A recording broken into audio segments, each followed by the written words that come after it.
Hey everyone! In our previous session, we learned what are fractions and few types of fractions.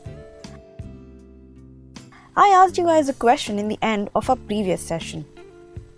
Many of you commented and I was thrilled that so many of you wrote the correct answer. But for the people who got it wrong, let me explain a little bit to them. If you said that some of the numbers are not fractions because they are not in the form of a by b, then you're mistaken. Every number can be written in the form of a by b. And now, here it satisfies the definition of a fraction. So now, we can conclude that all these numbers are also fractions. Actually, all the numbers are divided into fractions and irrational numbers. So let's move ahead with this session. Today, we will learn few more different types. You guys went to Ben's house and had 1/4 part of a chocolate. Each one of you had an equal amount of chocolate. Now suppose you guys order pizza too. The pizza was divided into 8 equal parts. Now here, each one of you will get 2 pieces out of the 8. So what will be the fraction here? 2 by 8, right? But what if I tell you that everyone had the same fraction of chocolate and pizza? But this doesn't look the same. Here, 2 by 8 and 1 by 4 are same but written in a different manner.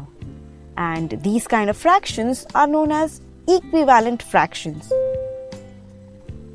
Equivalent fractions are fractions which represent the same part of whole but are 2 or more different fractions. Equivalent fractions are very simple to form. You just have to multiply or divide the numerator and the denominator by the same number. Let's take a fraction and find its equivalent fractions. 3 by 9. The equivalent fractions can be 1 by 3, 9 by 27 and so on. Can we make more equivalent fractions for the fraction 3 by 9? If you said no, then you should try again this time. 3 by 9 and 6 by 18 are also equivalent fractions. 3 by 9 and 12 by 36 are also equivalent fractions. And so on. There's a trick that will help you to confirm that whether the two fractions are equivalent or not. When you cross multiply two fractions, if their products are equal, that means they are equivalent fractions. This is also helpful when you have to find a missing term in two equivalent fractions. Let's move to another type of fraction, which is known as the simplest form of fraction. A fraction is said to be in its simplest form if its numerator and denominator have no common factor other than 1. To obtain the simplest form of fraction, we keep dividing numerator and denominator by the same number until they cannot be divided any further. Say for example 12 by 36. Now here 1 by 3 cannot be divided any further, so this will be the smallest form for the fraction 12 by 36.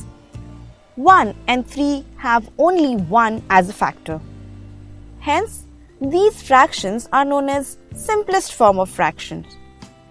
While we were learning simplest fraction, we also learned various examples of equivalent fractions too, isn't it? Now here we move to the last two forms of fractions, like fractions and unlike fractions. Like fractions are fractions with same denominators, and fractions with different denominators are known as unlike fractions. Let's learn something about comparison of these fractions. When we say comparing, we are trying to figure out that either the fractions are equal or one is bigger than the other. Let's move ahead with comparison of like fractions. So, can you separate like fractions from this group of fractions? Now here, 3 by 5 and 4 by 5 are like fractions. And here we can say that 4 by 5 is greater than 3 by 5. When the denominator of fractions are same, you just have to focus on the numerator. Whichever fraction has bigger numerator will be the bigger fraction. So if the numerator is same, then will we focus on denominator? Yes, whichever fraction has smaller denominator will be the bigger fraction. But what happens when they neither have same denominator nor numerator? Situation is a little different then. If we can somehow make the denominators equal, then we will surely be comparing these fractions as like fractions. Here we can convert any fraction into like fraction.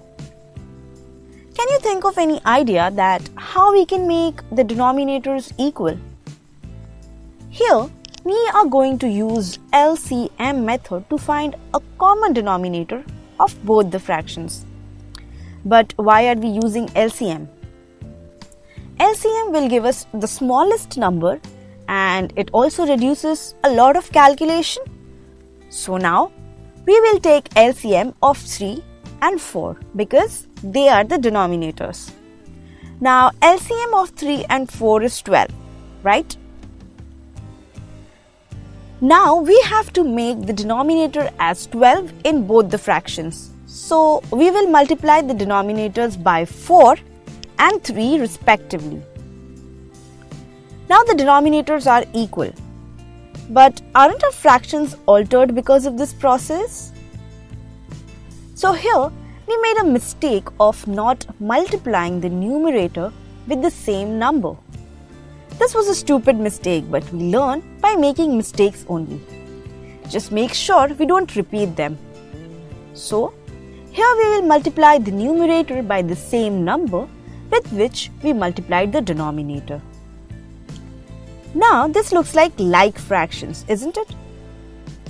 Now here, whichever's numerator is bigger is the bigger fraction, right? And hence, we can say that 4 by 3 is a greater fraction compared to 5 by 4. But what will happen if we compare these fractions through numerator? Will that be right? If I make the numerator also same using LCM, then, as I said previously, the fraction with the smaller denominator will be the bigger fraction. So here, we learned an application of LCM in order to compare two unknown fractions. Here we are done with another session of fractions, completing all about fractions and the different types of fractions. Before I leave, let's do something interesting. Have you ever wondered how to display fractions on a number line? It's actually very simple. Let's try putting 1 by 2 on a number line. 1 by 2 means 2 parts of 1. So, we can divide 1 into 2 equal parts and here we can mark 1 by 2. This was simple, isn't it? Let's try with 4 by 5. This looks a little tricky, but believe me, it's not. Here, we will divide 1 into 5 equal parts and then we will count till 4 parts and we will mark it here. This was simple yet one very interesting activity. Can you mark these fractions on a number line for me? But have you ever thought of fractions being on the left side of a number line? The answer is simple and you can comment it in the comment section below. Next time we meet, we will talk about adding and subtracting all different kinds of fractions. Till then, like this video and subscribe to our channel and keep watching, keep learning. Thank you.